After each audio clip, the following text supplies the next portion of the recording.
Kata si ibu itu ngomong ada tempatnya pasang susuk, namanya susuk Konde Terang Bulan. Ceritainlah pengalaman dia waktu mimpi itu. Emas semua Mang dalamnya itu. Batangan semua mas, batangan situ. Ambil sokotnya kamu. Itu dapat 5 karung. Terus itunya dimasukin Mang ke dalam kepala. Itu kayak susuk tuh. Dimasukinnya kayak trisula itu kecil segini. Satu hari itu sawernya itu dapatnya itu 27 juta dari tamu-tamu. Pas dugem ketemu lagi kecantol sama pengusaha lagi di situ Mang Itu waktu itu dikasihnya tuh 3M. Gangguannya masih ada itu. Ya kayak sering minta tolong mainnya itu. Suka hadir? Iya mimpi sering. Sampai sekarang? Iya kayak kakinya tuh dirantai gitu. Terus Ais tolong nangis gitu. Sepinya pelanggan membuat langkahnya terasa goyah. Pemandu lagu terduduk lesu karena tak dapat upah. Ritual sesat jadi pilihan demi bisa menarik pelanggan. Mantra dirapal memanggil pemikat dari dunia bayangan. Konde Terang Bulan digenggam sebagai jimat pesona. Aura pun kini memancar, memikat para pemberi kerja. Namun, tiap kilauan konde menyimpan kutukan magis yang memburu jiwa dari sahabat dekat Mbak Ais.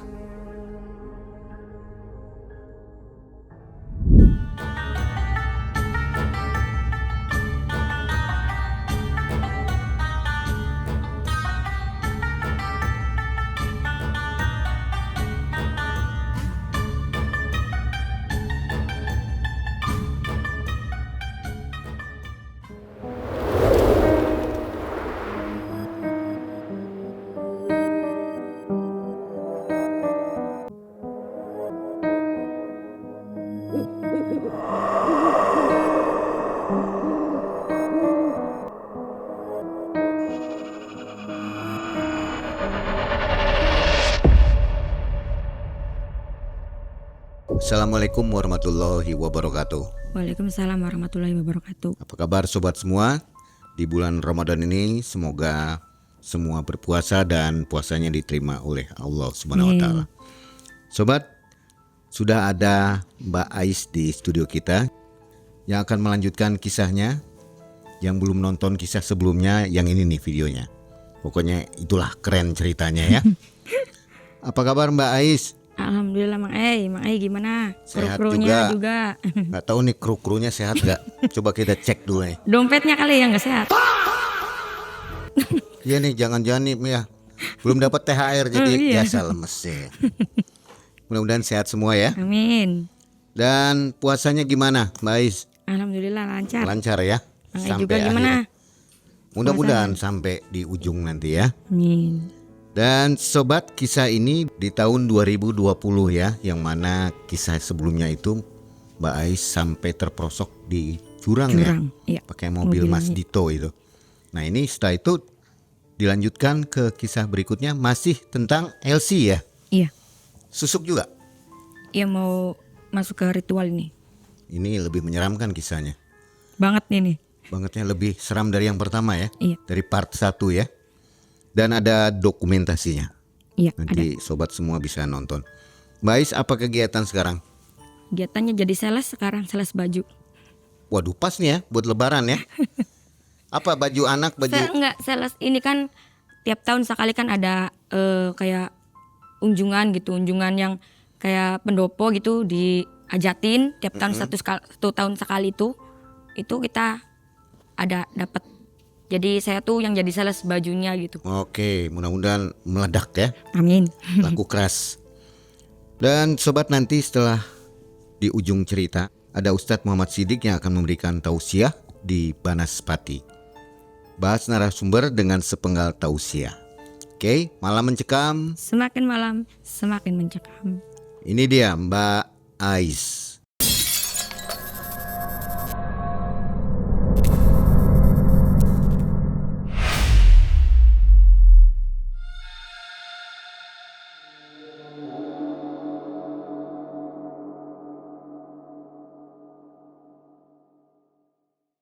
Oke, gini, Mang Ai kan kemarin kan saya kan ceritanya tuh belum selesai. Misalnya mau lanjutin.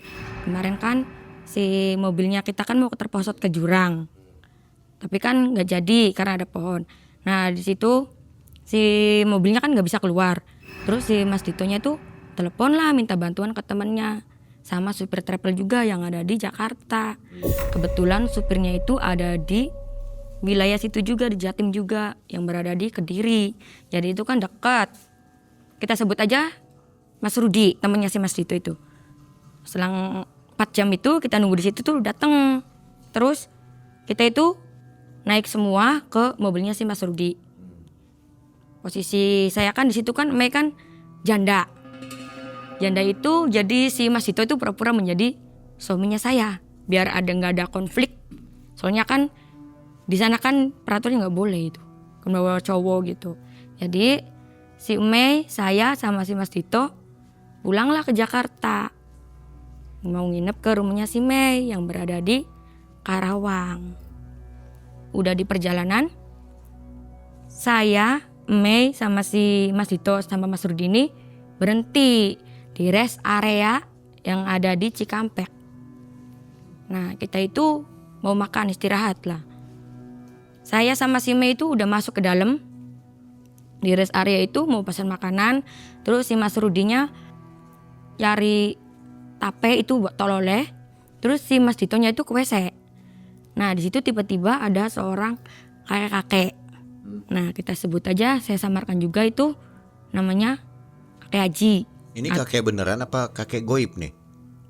Ya nggak tahu juga, soalnya Nggak kan tahu juga ya? saya tuh ngeliat, tapi ya nggak tahu semua orang. Saya sama Mei itu lihat gitu. Sebut aja itu kakek Haji atau biasa dipanggil saya itu biasanya tuh Abah Haji aja, Abah Haji. Penampilannya seperti apa sih? Penampilannya itu pakai celananya komprang, bajunya itu kayak garis-garis kayak batik, terus ininya iketan, rambutnya agak panjang gondrong, dijenggot gitu kan. Nah terus si itu tiba-tiba ngomong di depan kita berdua itu, kalian harus, salah satu dari kalian tuh harus terjun. Nah, saya pandang-pandangan sama si Mei itu, maksudnya apa ini? Dalam hati, sialan kemarin mau terjun aja takut nggak jadi, sekarang kok disuruh terjun gitu. Ya matilah nanti gitu kan. Pikir kita berdua itu gimana nih Mei, ngomong apa sih tuh? Ketahu. Nah tiba-tiba si Mas Rudi itu selesailah dari ngambil oleh-oleh itu, nyamperin ke kita kayak tepuk tangan gini. Udah belum katanya makannya? Kaget kita berdua nih. Nengok gitu kan. Belum makan. Terus kita nengok lagi tuh, si kakek itu nggak ada. Tiba-tiba nggak ada. Nggak tahu arahnya tuh kemana, ke WC apa ke depan ke samping, nggak tahu. Pokoknya nggak ada lah tiba-tiba. Terus kayak saya tuh nanya, Mas Rudi maaf ya, punten. Tadi Mas Rudi lihat nggak ada kakek-kakek di sini? Nanyain kita berdua. Mana sih, nggak ada kata si Mas Rudinya tuh. Nggak ada. Udahlah kita nggak ambil pusing. Mas Dito udah nyampe dari toilet tuh sampai ke depan. Di singkat cerita kita tuh udah makan udah apa. Nah kita pergi lagi lah ke rumahnya menuju rumahnya si Mei. Terus tiba-tiba di perjalanan mobilnya mogok. Mobilnya apa itu? Mobil baru Tuh, apa mobil lama? Mobil baru itu baru keluar dari dealer 2 bulan. Tapi mogok ya? Mogok. Aneh Terus juga. iya. Terus si Mas Ditonya nggak tahu tuh, ngambil air terus kayak dibaca-bacain terus diputerin langsung bisa jalan langsung bisa nyala lagi. Lah lanjutlah kita ke rumahnya si Mei. Nah kita di situ dan nyampe di situ tuh Mas Dito tuh menginap selama 3 hari. Nah singkat cerita Mas Dito udah pulang lah. Saya sama si Mei tuh nyari kerjaan baru.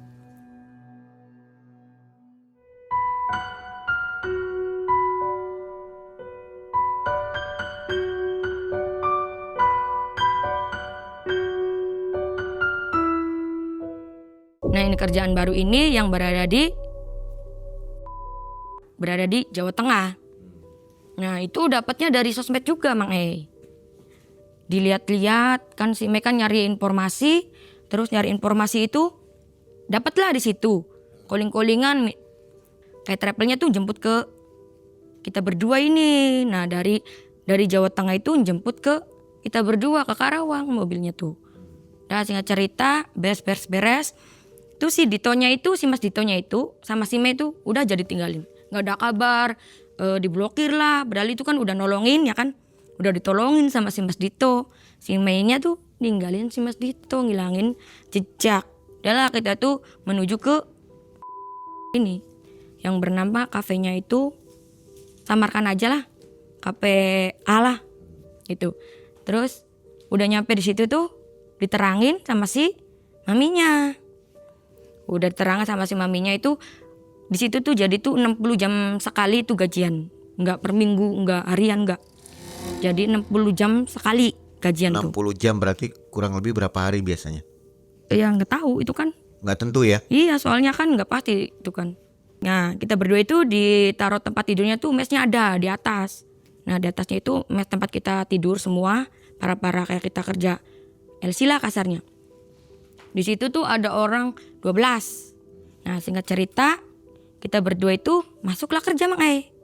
Kan tempatnya karaoke-nya tuh di bawah. Di situ tuh Mang Ai di tahun itu kan kafenya itu kan pas Covid lagi tinggi-tingginya itu kan. Udah bener-bener gak boleh kerumunan orang. Itu udah dikasih peringatan. Udah 2 kali, ini yang ketiga kali tetap nerobos. Kita tuh kerja tuh umpet-umpetan supaya gak ketahuan sama aparat yang di luar sana gitu. Terus saya tuh kerjalah sama si Mei. Nah di situ kerjanya itu Mang E tidak boleh berpakaian seksi. Kalau atasan bebas lah apa aja. Nah kalau ke bawah itu harus pakai jeans panjang. Gak boleh yang pakai kayak pendek-pendek kayak tempat kemarin gak. Di situ gak dibolehin. Alasannya apa? Ya nggak tahu, pokoknya nggak boleh ya di situ, nggak boleh terlalu terbuka gitu. Kita tuh udah masuklah kerja, duduk di situ. Itu semua orang udah pada kerja, tinggal kita berdua Mang. Di situ kayak konsumer itu, tamu lah kasarnya, masuk itu kayak nggak ngeliat kita berdua di situ duduk, kayak begini ngeliat ke lobby terus kayak udah pergi aja gitu. Terus di situ padahal mah banyak itu, tamu-tamunya tuh di situ banyak, lumayan juga. Tapi saya sama si Mei itu kayak heran, kok nggak ngeliat kita berdua lagi duduk gitu. Sehari nggak kerja, 2 hari gitu sama. Gitu. Nah pas ketiga harinya itu kita dipromosiin, jadinya tuh sama teman kita juga yang kerja udah masuk kerja, ditarik lah kita. Itu nggak lama, cuma 1 jam tok. Itu 3 hari tuh masuk kerja cuma 1 jam. Si Mei ini kayak frustasi lah. Ini apa sialnya kita berdua apa gimana ya? Apa gara-gara efek yang kemarin gitu. Nah si Mei-nya langsung mikir ke situ. Padahal saya nggak mikirin ke situ. Cuman ya mungkin bukan rezekinya kita berdua di situ. Nah terus selang di situ 1 minggu, yang punya kafenya ini sebut saja namanya Pak Indra. Nah si Mei ini udah ada pikiran jelek nih. Mau manfaatin si yang punya kafenya itu Mang E. Pak Indranya kan ke kafe mengunjungi. Nah ngeliat si Mei, kenalan lah tuh si Mei tuh. Sama Pak Indra tuh kenalan. Privasi lah dia berdua gitu. Tiba-tiba maminya tuh dateng. Mau ngajak kita jalan-jalan gitu.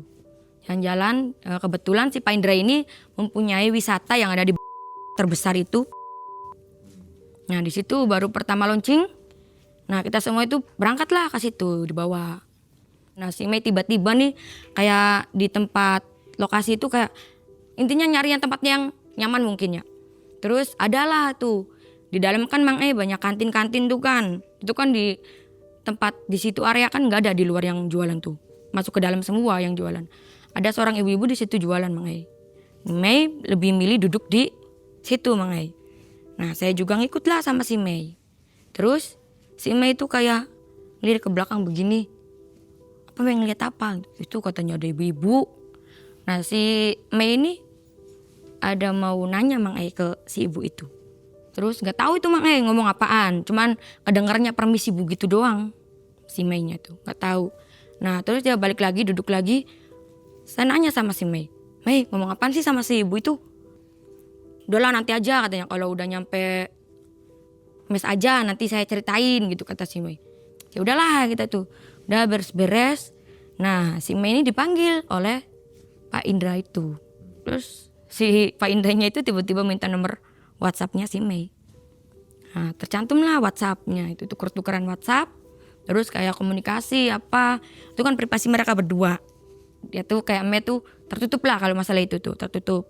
pulanglah kita ke mes lagi. Kayak Pak Indranya tuh ngikutin. Dipanggil lah si Mei ke atas tuh. Terus kayak si Pak Indranya ini ngajak nikah ke Mei. Terus kayak Mei-nya tuh setuju karena mikirnya lagi kosong kan, ini kerjaan nggak ada. Itu karena sial mungkin ya. Itu total nggak kerja. Jadi si Mei ini manfaatin Pak Indra. Pak Indra udah punya istri? Udah Jadi istri keberapa tuh? nggak tahu. Nggak tahu ya? Pastinya iya, soalnya nggak terlalu terbuka si Mei-nya tuh.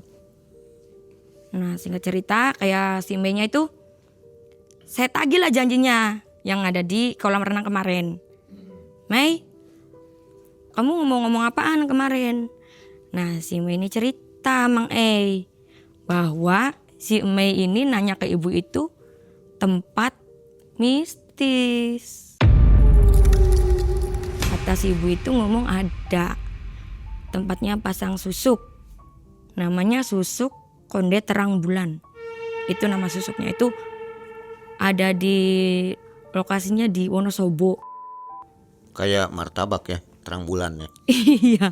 Iya.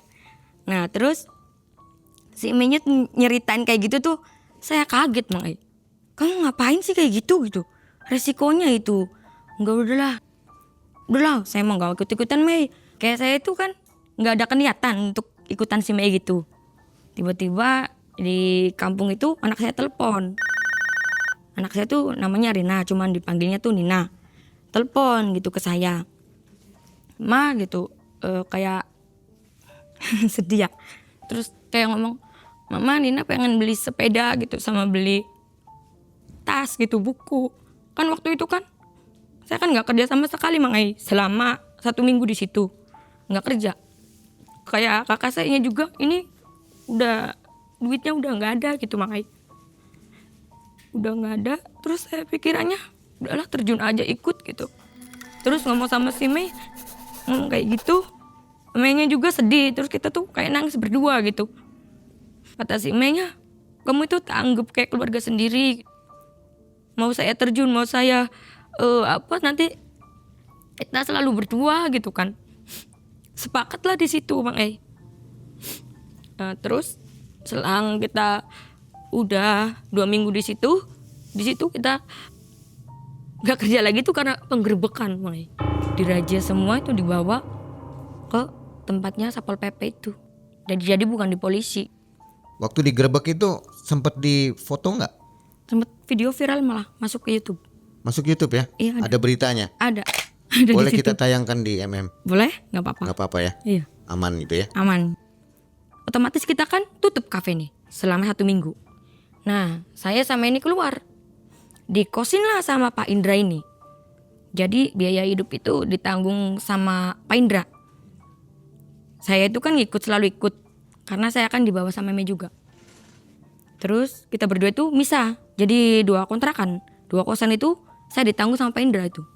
1 kosannya Mei. Yang satunya tempat saya tinggal juga gitu. Jadi 2 di kontrakinya itu 2 tempat. Itu kan buat pulangnya nanti Pak Indra kalau main ke situ gitu. Saya tuh jadi saksi.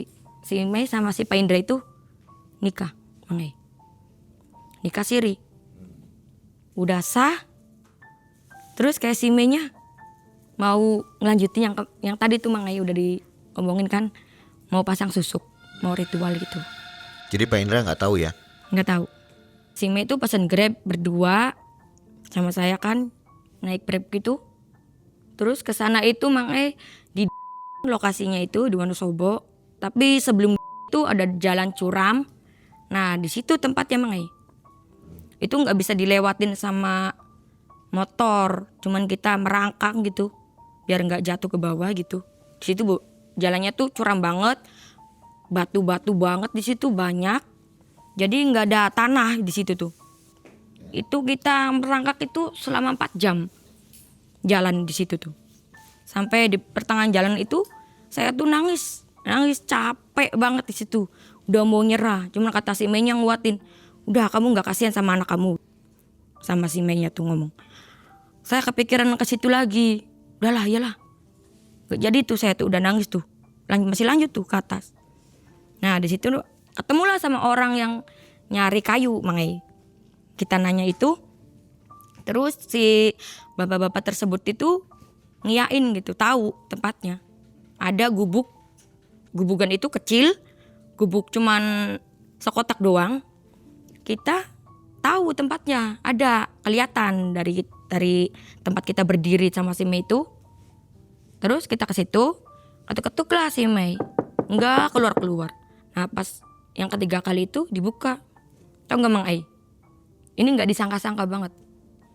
Pas dibuka langsung saya sama si Mei pandangan mata kayak, Mei kok ini? Iya ya. Itu makanya kakek-kakek yang ada di Cikampek itu di rest area yang ngomong. Si Abah Aji itu. Penampilannya sama? Iya. Bajunya apa? Sama? Iya. Terus kayak si kakek itu juga ngomong, akhirnya kesini juga gitu.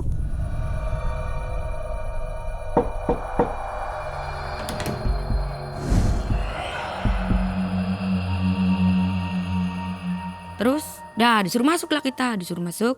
Nah di situ Abah itu tinggalnya itu Abah sama asistennya. Asistennya itu laki-laki, itu masih muda, biasa untuk disuruh-suruh orang gitu. Nah terus kayak si Mei-nya itu nyetujuin Mang Ai, ngiyain. Soalnya kan udah tahu si kakek ini tujuan kita itu, udah tahu. Jadi nggak usah diterangin lagi. Si abahnya tuh tiba-tiba mau ngomong, ini yang mau ngelakuin siapa? Gitu. Saya. Terus saya juga mau gitu Bang. Oh berdua. Iya. Tapi kamu mah ini nggak apa-apa, kamu nanti resikonya. Ya saya terima dong. Saya kan udah buntu juga pikirannya gitu kan. Udah mikirnya ke anak gitu. Keluarga saya juga di sana udah nanyain duit. Di situ saya berdua itu ngelakuin ritual sama si Mei. Terus kata si abahnya itu harus pakai sesajen. Nah di situ si Mei-nya tuh nggak mau ambil pusing, jadi dikasih aja duitnya 2 juta selama ritual 3 hari di situ Mang Ai. Itu ritualnya tuh dilakuinnya malam hari. Nah terus si Mei-nya tuh ngasih lah ke asistennya Abah itu 2 juta itu selama 3 hari. Kurang nggak kurang itu 2 juta maupun kelebihan mau apa ya terserah gitu. Gitu Mei-nya tuh. Kita tuh mau ngelakuin ritualnya itu jam 4 sore. Mau masuk ke ritual jam 4 sore itu si Mei-nya ini udah ngerasa badannya tuh udah gemeter dulu Mang Ai. Gemeter dulu, ya saya juga agak takut ya, kenapa gitu. Mungkin tremor juga, grogi juga gitu, takut juga. Tuh di posisinya tuh Mang Ai, di situ tuh gua tuh banyak banget Mang Ai. Kita tuh masuknya tuh di gua nomor 3. Tuh guanya tuh ada berapa ya? Ada 19 gua. Jadi macam-macam di situ Mang Ai. Ada susuk pesugihan apa ini, ada yang orang mau jodoh apa gitu, banyak lah di situ. Jadi bermacam-macam, bukan untuk kayak kita ritual pasang susuk doang enggak gitu. Banyak di situ. Itu hari pertama sesajinya itu ada ayam cemani, terus kembang 7 rupa, kopi-kopian, terus arak. Nah, di situ hari pertama itu dulu sesajinya itu. Terus jam 4 itu kita bawa semua ke gua itu. Si Mei juga ngomong, Ais, kamu nanti jangan takut ya, nanti di sana temanin saya gitu dalam gua. Iya Mei gitu. Nah masuklah itu jam 4 sore, diritualin lah sama Abah. Itu bakar kemenyan, perdupaan gitu, nyalain. Itu kita berdua tuh ngadepnya tuh, ini kan sajen, ini saya berdua. Jadi di situ tembok kosong, kita tuh hadap tembok, terus kayak diputer-puterin kemenyan sama si abahnya itu. Puter-puter selama 3 kali.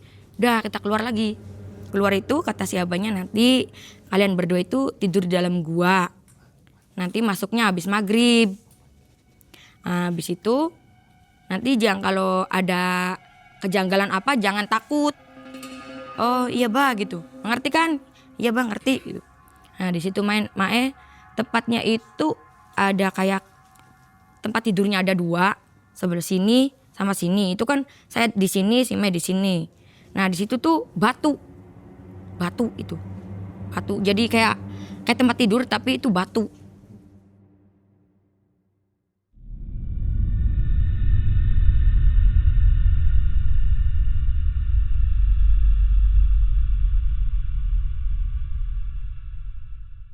Udah masuk jam 6:30 tuh kita berdua tuh masuk lah.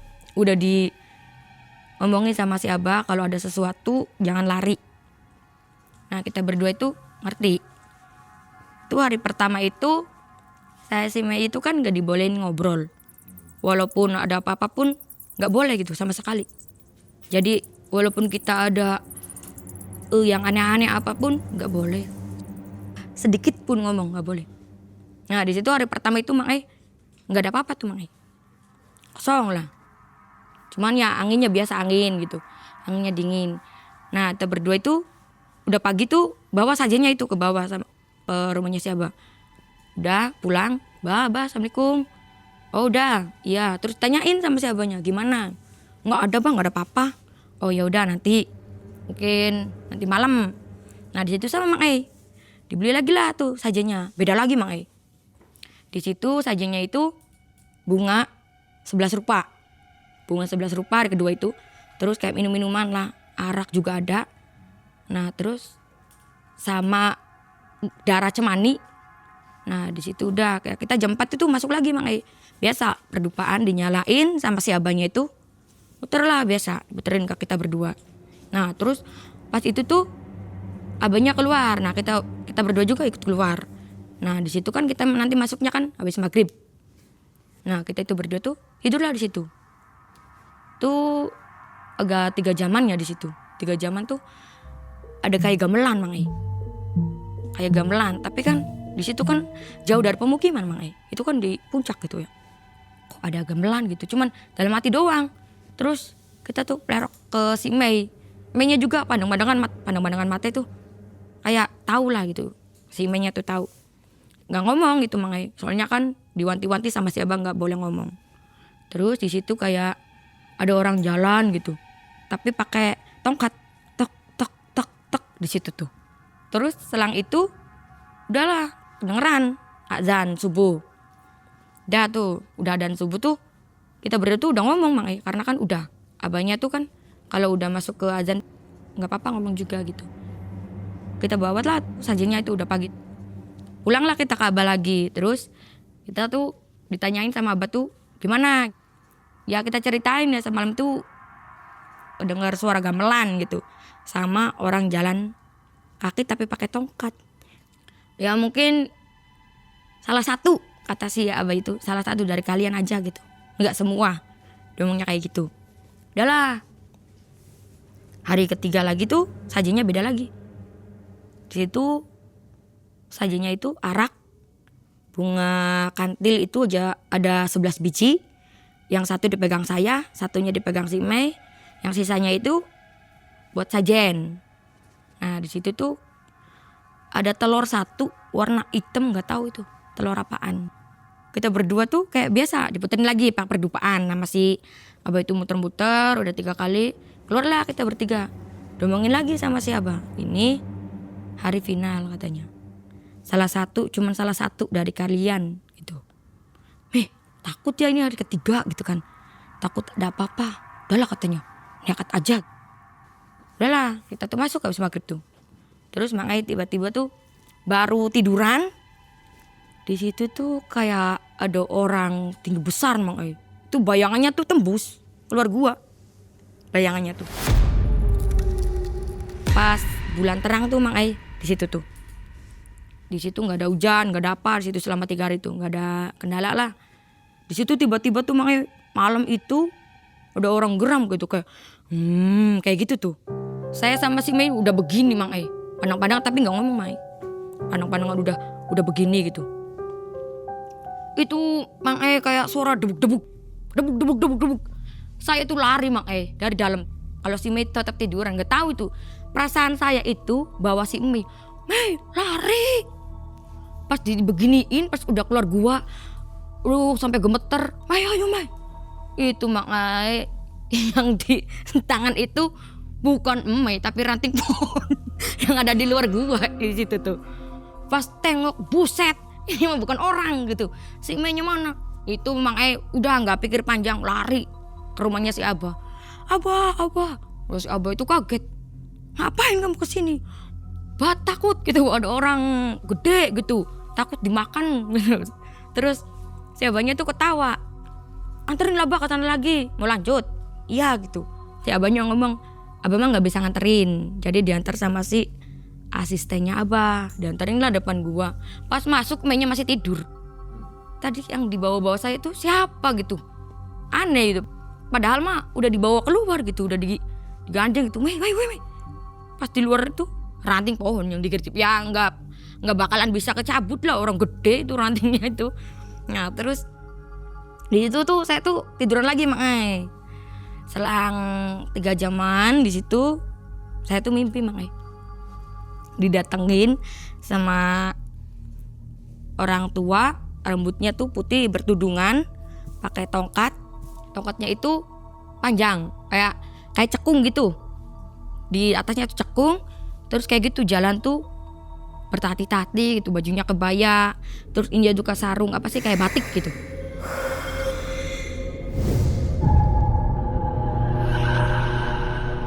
Deketin lah itu si nenek itu ke saya tuh.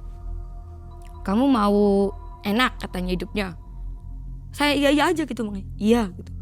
Kamu mau kaya. Gitu-gitu aja Mang. Orang kata si Abahnya kan udah kemarin kan udah didombongin, jangan ngomong gitu. Gitu-gitu aja. Nah, terus Mang tiba-tiba si nenek-nenek itu Mang begini. Itu anak saya Mang. Itu anak saya tuh yang dibegin tuh kakinya, yang dipegang tuh kakinya. Iya dibalik. Beginiin. Nah, saya di situ lemas Mang, langsung jatuh. Langsung bruk gitu, langsung duduk. Langsung nangis gitu.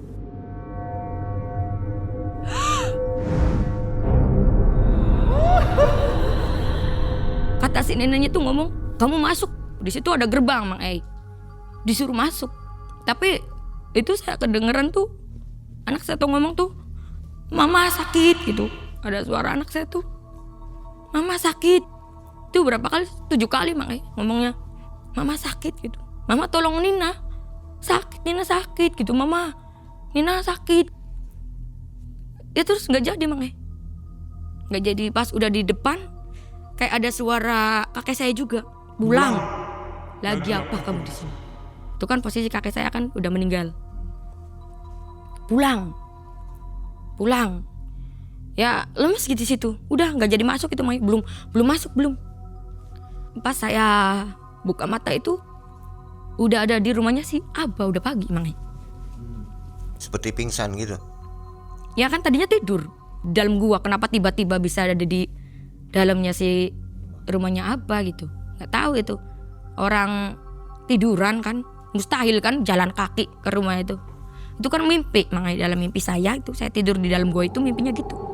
Terus Abahnya ngomong, "Udah bangun," katanya. "Nih, minum dulu, makan." gitu. Di situ saya minum doang, makanya nggak jadi. Keinget sih Mang semalam. Terus tiba-tiba tuh si Abahnya ngomong, "Itulah gitu. Kamu tuh tidak ditakdirkan untuk jalan yang salah gitu. Soalnya kamu tuh dari segi keluarga kamu tuh nggak ada yang nyerong. Jadi sama leluhur kamu itu tidak dibolehin, kamu tuh kayak sesat, nggak dibolehin Mang." Nah di situ saya nangis Mang. Saya ceritain ke Abah gitu-gitu. Nah, si Abahnya juga ngerti. "Kamu itu hatinya bersih," katanya. "Polos juga. Di situ kamu tuh tidak pantas cara kayak gini gitu. Kamu tuh nanti ada rezekinya tersendiri," kata si Abahnya itu. Ya udahlah, gimana lagi emang ya. Orang gak dibolehin juga kan jalan kayak gitu kan. Udahlah, saya tuh merenung di situ. Sampai badannya tuh panas, keinget anak saya itu masih teriak-teriak Mang. Mama sakit tuh sampai siang tuh. Terus tiba-tiba si Mei tuh bawa sajennya ke situ. Beres udah selesai itu pagi tuh, sama bawa sesajen-sajennya itu dibawain ke rumah. Dia tuh cerita Mang ke saya, "Kamu itu pas waktu malamnya itu terbang Mang. Lagi tiduran tuh. Terbang gitu. terbang sendiri keluar. Jadi saya itu posisinya ke rumah Abah itu terbang badannya itu. Nggak jalan kaki, terbang dari gua itu tuh. Si Mei lihat. Iya, si Meinya sendiri yang ngomong. Tapi kan saya kan nggak tahu ya Mang ya, kan mimpinya itu kan lagi pas ada di tempat kayak istana gitu kan, tempat depan gerbang ada nenek-nenek. Nah itu kata si Mei juga didatengin. Tapi si Mei mah masuk, berhasil. Nah si Mei ini ceritain lah pengalaman dia waktu mimpi itu. Dia itu masuk Mang nggak ada kendala apa-apa sih Mei mah. Nggak ada kayak anaknya atau gimana, nggak ada. Langsung masuk aja ke dalam gerbang. Mang kata si Mei itu emas semua Mang dalamnya itu. Batangan semua emas, batangan situ. Banyak. Terus kata si nenek itu tuh ngomongnya tuh, kamu mau kayak? Dia kan udah masuk dalam. Dia tuh ngomong, iya mau katanya. Ambil katanya, ambil sokotnya kamu. Si Mei itu ngambilin Mang itu dapat 5 karung.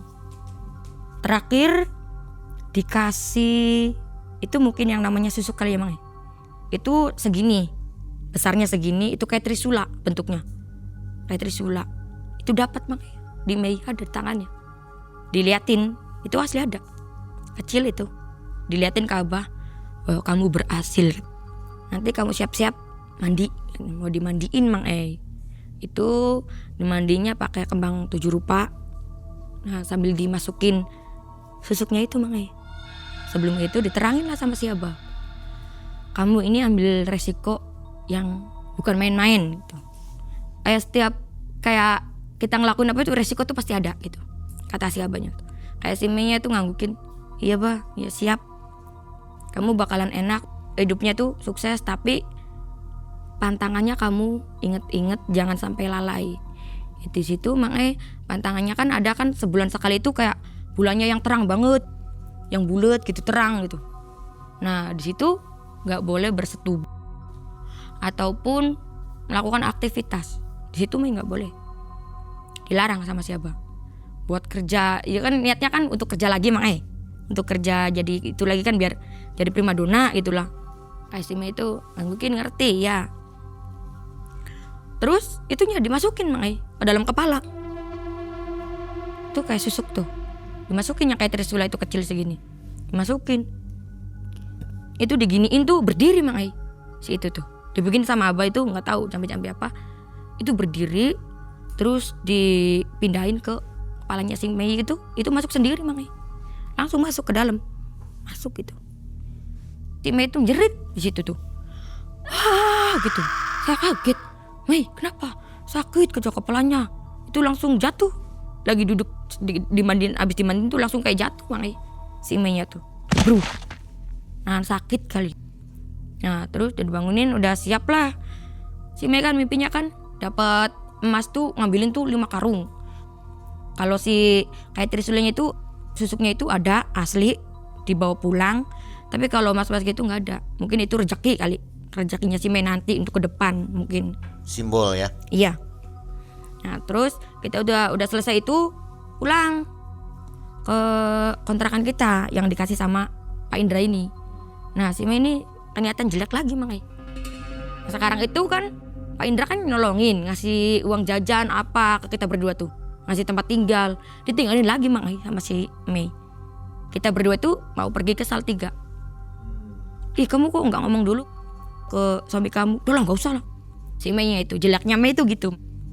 Kita tuh packing, kita telepon travelnya datang, HP-nya itu yang dikasih Pak Indra itu dibuang Mang nggak ada kabar berita udah Mei-nya. Udah katanya nggak berguna gitu ngomong gitu. Ya dalam hati mak jelek banget Mei pikirannya gitu. Udah ditolongin, udah dikasih tempat tinggal, kasih uang juga. Udahlah gitu ya terserah kamu lah. Udah kita tuh mau ke Salatiga tuh. Tempat kafe juga Mang Kita tuh udah sampai Salatiga. Si Mei itu nggak mau tinggal di kafe itu. Si Mei itu nyari kontrakan lah deket-deket situ Mang nyari kosan. Nah kita berdua itu tidurnya tuh di luar. Jadi kita tuh kerja tuh freelance. Jadi nggak diharuskan masuk terus gitu. Karena tetap di situ. Nah terus si Mei itu Mandi lah tuh Mang mandi terus nggak tahu tuh ada bacaannya lagi tuh Mang pas mandi tuh. Mang itu auranya itu Mang cantik banget si Mei itu, cantik. Jadi tadinya tuh kan ya maksudnya cantik lah ya, cantik tapi nggak terlalu banget gitu. Itu memang langsung badannya kali itu tuh bagus banget gitu, cantik.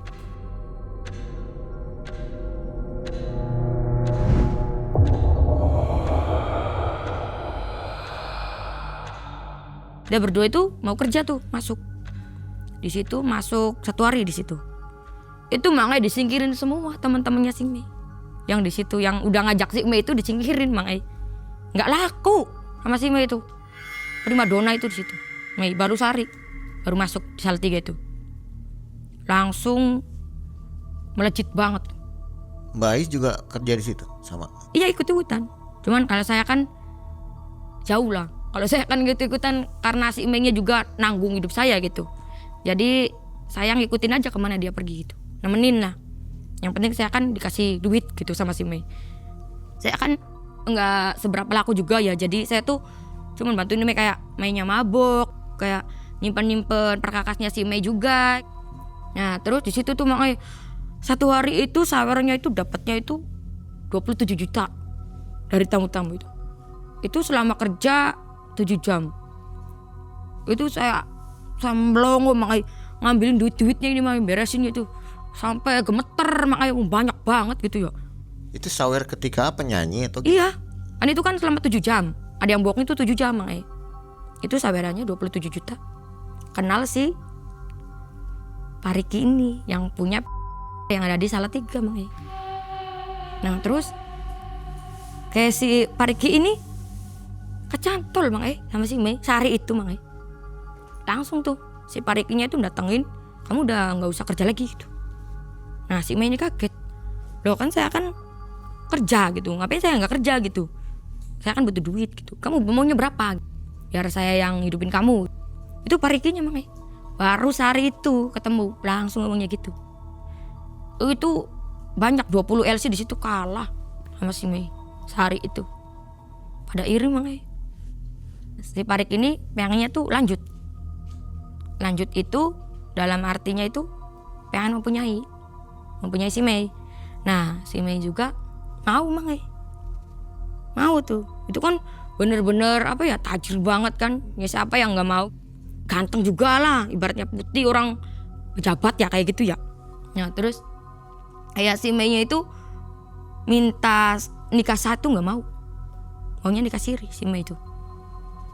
Jadi itu laki-lakinya tuh yain aja gitu, ya gitu mau. Nah di situ terjadilah pernikahan. Nah, saya jadi saksi lagi nih Mang pernikahannya si Mei sama si Parik ini bos nih. Si Mei itu mempunyai syarat ke Parik ini. Syaratnya itu per bulannya itu harus ngasih 200 juta 1 bulan. Tapi Parikinya tuh nggak negosiasi lagi Mang langsung iya. Gila Mei 200 juta gitu, buat apaan duitnya? Dah diam aja Uma. Nah saya itu kan Mang ikut Mei itu bantu Mei di rumah gitu, kayak masakin, cuciin baju apa gitu. Oh ikut juga? Iya. Ke rumahnya Pariki berarti? Iya. Atau dikontrakin? Enggak, di rumahnya. Nggak ada istrinya? Gak ada. Itu nggak tahu itu, soalnya nggak terbuka. Ikut ke rumahnya si Parik itu di bawah. Nah jadi di situ saya tuh beres-beres, ya kelihatan juga rumahnya tuh baru Mang kayaknya baru tempatin lah. Soalnya kan masih bau cat gitu apa tuh, kelihatannya baru lah. Itu ada di salah satu komplek orang kaya di situ, di Salatiga itu ada.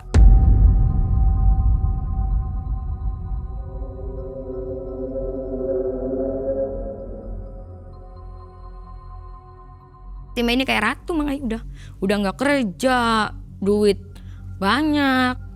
Si Mei itu pinter Mang walaupun dia dikasihnya ada jatah 200 juta tetap dimintain terus gitu sama si Mei ini.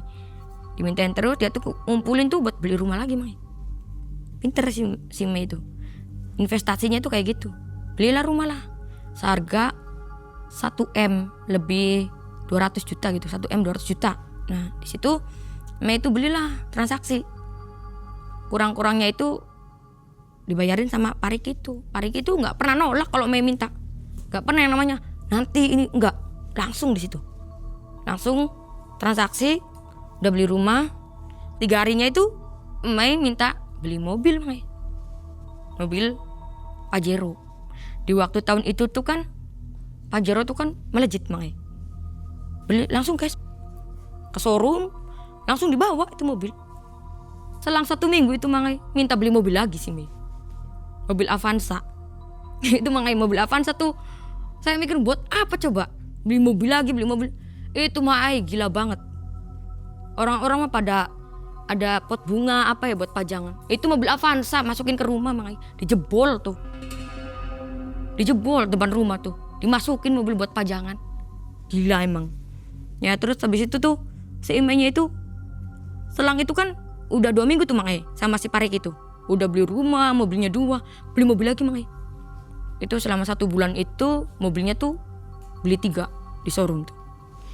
Itu mobil apa sih ya yang BMW yang bisa dibuka tuh ya. Beli itu si Mei itu beli itu. Habis itu tuh selang 1 bulannya beli rumah lagi 2. Itu yang paling bagus banget, yang paling mahal di situ, yang harganya 3 M-an. Itu investasinya Mei itu begitu. Jadi rumah waktu itu tuh baru 3 mobilnya udah 3. Nah itu si Mei masih kurang kan si Mei kan banyak duitnya ya. Jadi dia tuh kalau lagi pusing, lagi kayak ada masalah gitu sama suaminya, bertengkar mungkin ya, itu keluar tapi saya tutup mulut. Keluar itu dugem lah, dia kan tahu di situ kan ada temennya banyak. Jadi tuh si Mei itu keluar kalau lagi bertengkar sama suami itu. Kan suaminya kan jarang pulang tuh, kalau pulang tuh kayak 10 hari sekali gitu, 2 minggu sekali, paling lama itu 2 minggu sekali pulang. Itu beli rumah lagi jadinya jadinya rumahnya tuh ada 4 jadinya tuh. Terus sama beli mobil lagi si Mei itu saya tanyain, Mei kok kamu kan dijatah sama Parik kan segitu, kok kamu sampai bisa beli? Nah itu pas dugem ketemu lagi kecantol sama pengusaha lagi di situ di situ dikiranya LC si Mei itu. Nah si Mei ini pinter kan nyari duit. Itu waktu itu dikasihnya tuh 3M. Itu dikasih 3M tuh langsung beli rumah sama mobil. Kan suaminya kan nggak curiga nih, karena kan memang setiap dikasih duit kan selalu banyak, jadi nggak kehitungan. Kayak sehari tuh misalkan Mei-nya minta 700 juta, kadang 200 juta gitu. Padahal nggak tahu nggak buat apa itu si Mei. Keluar masuk uang kan jadi nggak ketahuan kiranya tuh si Mei itu invest. Pinter lah wanita itu, investnya kayak gitu. Saya tuh dikasihnya tuh maunya 2.500.000 sebulan, cuman gaji ART aja selayaknya gitu. Gitu saya dikasih lebih tuh nggak mau, takut juga soalnya saya keingetkan anak saya gitu, jadi nggak mau besar-besar. Takutnya juga keinget pasti Jatim juga, takut jadi gitu juga gitu kan, mikir udah pengalaman sebelumnya. Jadi itu saya per bulan tuh dikasihnya 2.500.000, tapi itu bersih. Lama-lama itu kurang lebih tinggal di komplek Salatiga itu 6 bulan di situ 6 bulan. Terus si Mei ini lagi berantem sama si Parik ini. Berantem si Mei ini dugem keluar lagi. Itu ikut? Saya ya. nggak pernah ikut. Kalau Mei sendiri kalau keluar? Iya, nggak pernah. Kalau saya kan nanti kalau ikut kan bahaya gitu suaminya itu. Saya kan harus nungguin rumah, nungguin kabar dari Pariki juga, harus kasih info-info ke Mei gitu. Waktu itu si Mei itu mabok lah orang habis dari klub itu mabok berat. Itu pulangnya juga diantarin sama temennya itu, temen 2 yang bawa-bawa itu. Itu udah kayak kepoyang paing gus, udah nggak karuan itu, rambutnya udah kayak setan itu, udah maboknya gimana tuh nggak tahu. Dan udah pulang tuh saya bantuin tuh muntah gitu kan, saya beresin apa itu, udah saya bawa ke kamar. Itu Parik itu datang waktu itu tuh Parik itu pulang ke rumah. Ini si Mei kenapa kok bisa kayak gini? itu mabuk. Saya orang bau minuman ya, mau ngelak juga orang udah bau minuman. Itu minum di mana? COD-an gitu di sini. Bohongnya tuh gitu, COD-an. Emang mabuknya di mana? Ya di rumah. Oh ya udah nggak apa-apa kalau di rumah mah. Nah itu nggak pernah marah.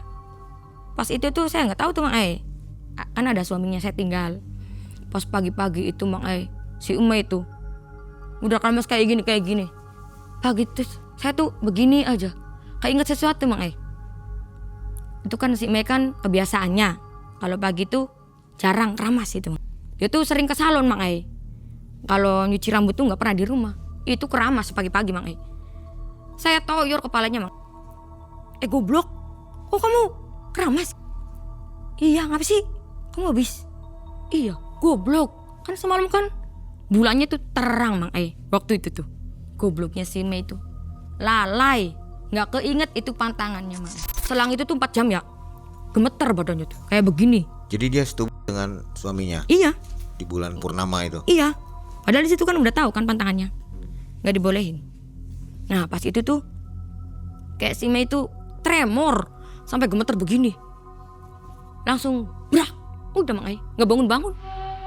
Ribut saya panggil ambulan, telepon suaminya sibuk Mang Ai, nggak bisa. Jadi saya sendiri yang ngurusin si Mei. Itu di situ tuh maaf ya pun tanya Mang Ai. Di situ tuh pingsannya itu langsung ngeluarin kotoran gitu.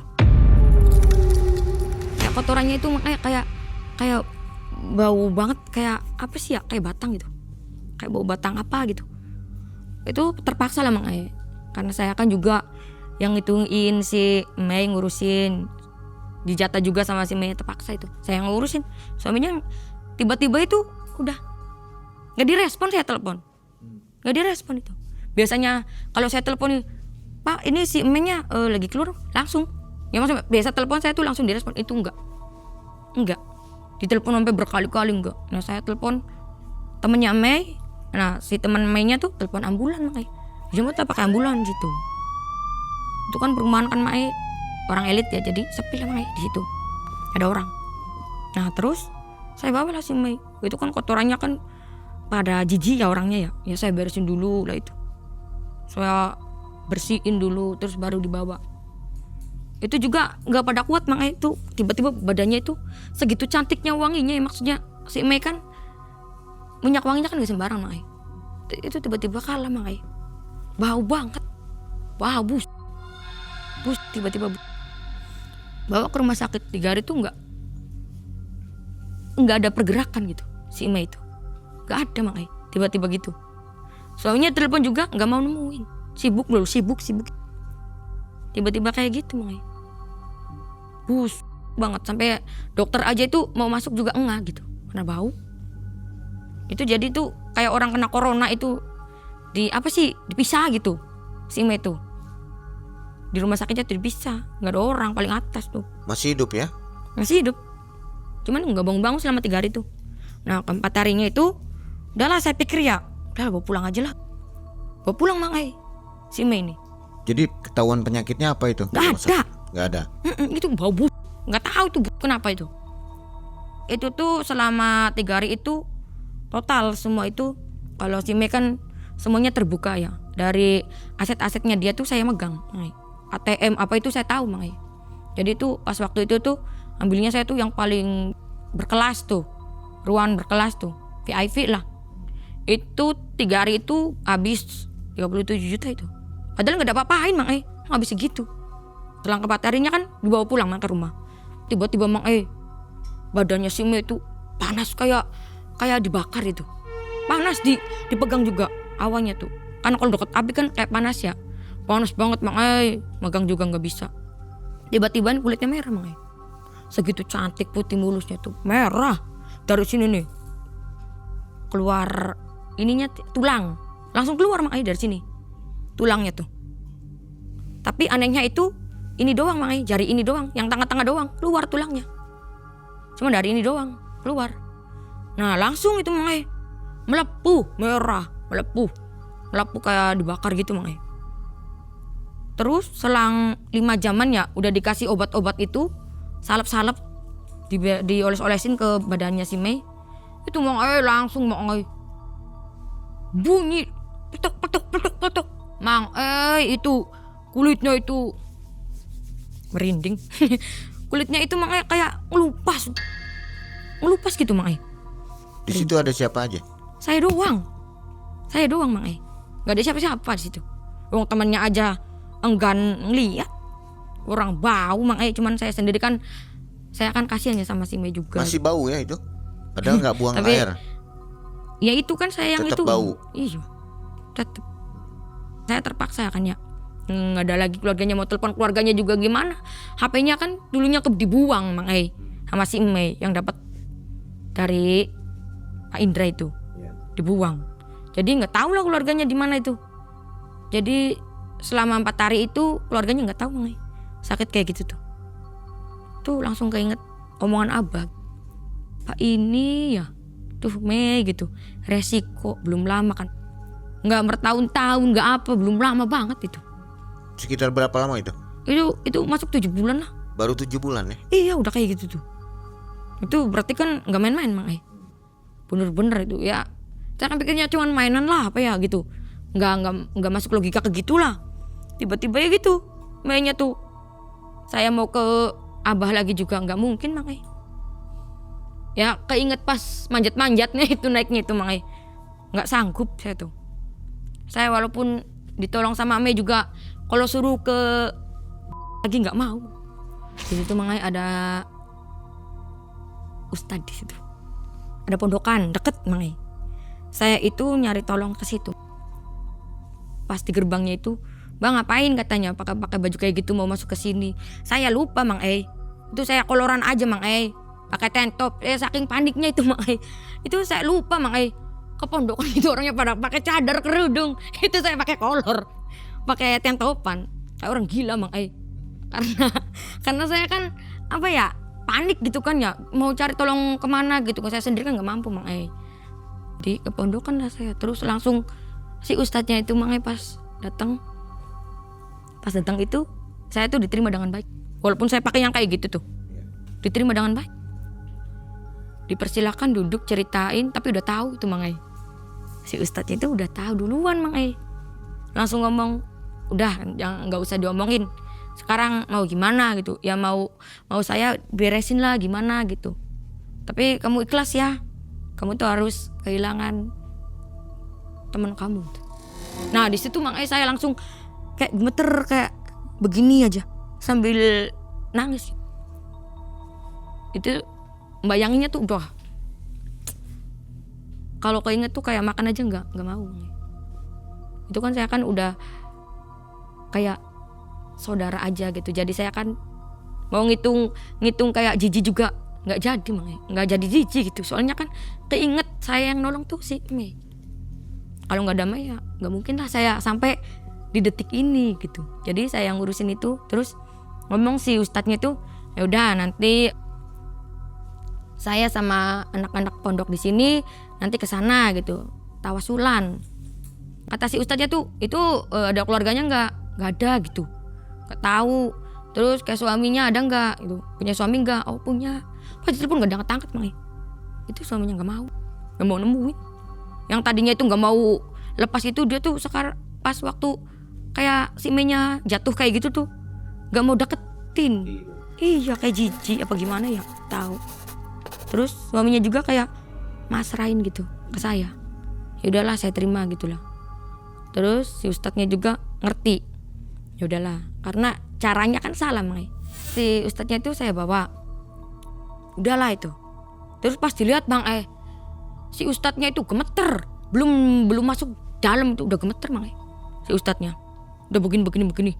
Langsung muntah darah. Si ustadznya itu muntah darah. Tapi nggak mau ditolong. Udah katanya nggak apa-apa. Pas udah masuk, kayak sayanya itu nangis Mang Ai. Kok sampai kayak gini gitu? Lihat kan, udah badannya ngelupas semua, muka nggak bentuk muka Mang Ai. Nggak ngebentuk itu kayak kain yang ditutupin ke badannya itu nempel semua kulitnya. Udah anak pondokan juga kayak bisik-bisik. Mungkin ngomongin si Mei ya, mungkin bisik-bisik itu. Kayak bisik-bisik kayak begini-begini gitu. Yang satu sebelahnya lagi kayak begini-begini gitu. Kayak saya kan jadi kan kasihan ya ngeliat Mei kayak gitu kan, cuman gimana lagi, mungkin itu takdir Mei. Tiba-tiba si Ustadz itu nggak tahu tawasulan minta air di kayak di baskom Mang. Saya taruh di tengah-tengah itu. Terus si Ustadz itu ngambil airnya itu begini, terus kayak disiramin ke Mei gitu. Tiba-tiba Mei itu kayak angkat Mang. Badannya itu kayak angkat langsung gerak begini. Tadinya itu segitu udah kayak kedebuk pisang ya, udah nggak bisa apa-apa itu. Begini sama Ustadz itu pakai air tuh ngangkat badannya. Terus ngangkat langsung udah Mang. Mei itu udah meninggal Mang. Si Mei-nya itu udah nggak ada di situ. Kayak saya tuh langsung jatuh. Jatuhnya itu bukan apa-apa Mang. Ya Mei itu walaupun kayak gitu juga baik sama saya gitu, yang nolong saya juga. Kayak sakit banget kehilangan gitu. Walaupun bukan keluarga lah, sakit banget gitu hatinya tuh. Udahlah Mei gitu, mungkin ini takdir dari kamu gitu. Saya ikhlas gitu. Saya ngomong kayak gitu sama si Mei. Terus itu Mang segitu badannya kaku, langsung lemes Mang. Keluar Mang.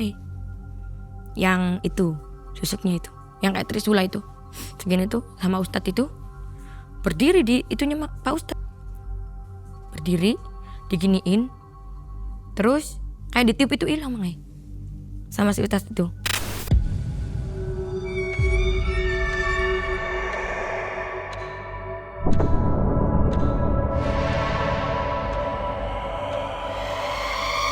Terus suaminya datang Mang. Ngomel-ngomel suaminya tuh. Langsung diurus katanya, jangan bawa-bawain rumah. Pas waktu itu mau dimandiin tuh, tiba-tiba rumahnya si Mei itu yang 3 itu kebakaran tanpa sebab. Bersamaan. 3 itu. Iya, padahal tuh kan jauh-jauh ya kompleknya tuh. Kebakaran semua. Nggak ada orang yang nempatin, nggak ada apa. Siang-siang. Iya, pasar alamangai saya tuh. Tapi ada satu rumah yang nggak kebakar tuh, satu dekat situ, dekat rumahnya yang Mei tempatin, yang Mei-nya meninggal itu, dekat ada di situ Mang. Rumahnya itu ada 1 lantai, kecil, nggak kayak yang kebakar itu kan gede-gede. Nah di situ kan si Mei kan posisinya kan udah meninggal, kayak si Pak Ustadz kan yang ngurusinnya. Cuman ya saya tuh kan nggak mampu Mang. Jadi saya telepon yang biasa bayar jasa jenazah itu, biasa ada kan Mang. Kan kita kan yang mandiin kan ada yang orang lain. Kalau kita di Jawa kan kayak orang di situ kan kayak tetangga apa kan ikutan layat gitu. Di situ enggak Mang. Saya bayar orang di situ. Terus itu si orangnya itu kan pada jijik Mang. Tapi alhamdulillahnya itu baunya itu udah enggak ada. Pas mau dimandiin tuh baunya enggak ada. Kan itu kan diituin pakai airnya sama Pak Ustadz, itu baunya udah nggak ada itu. Pas keluar itunya, susuknya itu, susuk terang bulannya itu, udah nggak ada bau-bau. Terus udah dimakamin di Salatiga juga Mang. Dimakaminnya itu makaminnya habis 200 juta Mang. Kan beli tanyanya itu, tanahnya itu beli. Di situ dikasih peti Mang. Soalnya kan padang lupas Mang. Jadi dikasih itu. Kasihan gitu sayanya kan. Itu habis 200 juta Mang. Makaminnya itu Mang, duitnya itu yang ada di ATM tiba-tiba keblokir. Yang di ATM banyak itu tiba-tiba keblokir Mang. Tidak bisa diambil. Jadi saya itu uang itu yang dikasih si Mei tiap bulan 2.500.000 itu utuh. Gak ada yang hilang, gak ada yang sobek, enggak. Utuh itu bener-bener. Duit kan ada Mei kan di berangkas itu hilang Mang. Gak ada. Surat-surat rumah yang lainnya? Yang gak ada diulang. Di berangkas itu tuh gak ada apa-apa. Nggak ada sertifikat rumah, nggak ada. Kan rumahnya udah kebakar, tiba-tiba hilang. Kalau rumah kebakaran kan berarti ada tanah ya. Iya. Nah itu gimana? Siapa yang punya akhirnya? Nggak tahu Mang, saya tinggalin. Itu urusan sama Pak Rikinya Mang. Tapi Pak Riki tahu ya alamat-alamat rumahnya itu. Tahu kan, sertifikatnya kan tahu, tanda tangan apanya kan Mei sama si Pak Riki. Terang-terangan gitu belinya kan. Nah, terus kan ada rumahnya yang satunya itu dikontrakin itu Mang. rumahnya itu satu itu, yang tinggal satu kontrakin sama Parik gitu. Udah selesai semua di situ tuh, saya buang kenangan itu, saya pulang lah ke Indramayu Mang. Saudara-saudaranya si Mei masih ada? Gak tahu Mang. Waktu meninggal juga nggak ada yang datang. Gak tahu kan HP-nya dibuang sama si Mei, jadi gak tahu. Sampai sekarang ya? Iya. Nggak kenal dengan Mbak Ais? Saudara-saudaranya? Enggak. Nggak ada yang kenal? Gak. Oke, jadi berakhirnya habis saja begitu ya? Gak tahu, itu aneh bener pengalaman saya yang sangat tragis menurut saya Mang. Oke. Menurut Mbak Ais, bagaimana nih pesan untuk penonton Malam Mencekam? Ya pesan saya sih ya, kalau melakukan hal-hal yang tidak bisa dicapai itu jangan dipaksain gitu. Itu mungkin bumerang buat kita sendiri gitu. Ya. Jadi bersyukur ya. Saya bersyukur sama abahnya kan ngomong kayak gitu, saya bener-bener sujud syukur gitu. Hampir saja Mbak Ais juga ikutan ya. Iya. Dan sobat, ini kisah yang benar-benar tragis. Jadi sesuatu yang bukan mendiskreditkan seseorang. Iya. Ini hanya memberikan pelajaran Gangguannya dan itu ada Mang. cerminan ya. Gangguannya masih ada itu. Ya kayak sering minta tolong mainnya itu. Suka hadir Iya mimpi sering. sampai sekarang. Iya kayak kakinya tuh dirantai gitu. Terus Ais tolong nangis gitu. Iya. Jadi pertanyaan saya, nggak ada tumbal ya, diri sendiri yang diambil. Iya itu. Ya kan? Mirip seperti pesugihan tapi bukan ya. Ini susuk Iya justru. susuk gitu. Iya. Mbak Ais Ya. kelihatannya sering mengalami kejadian mistis ya, hal-hal yang di luar nalar. Masih ada cerita lain nggak? Masih banyak main nanti. Pengalaman lain maksudnya? Pengalaman nanti habis ini kan saya nanti ceritanya tuh ke Bali makanya ada. Itu pesugihan leak makanya. Pesugihan leak. Iya, saya juga mau ditumbalin juga di situ makanya. Oke, luar biasa. Nanti cerita lagi di Malam Mencekam. Oke, siap makanya.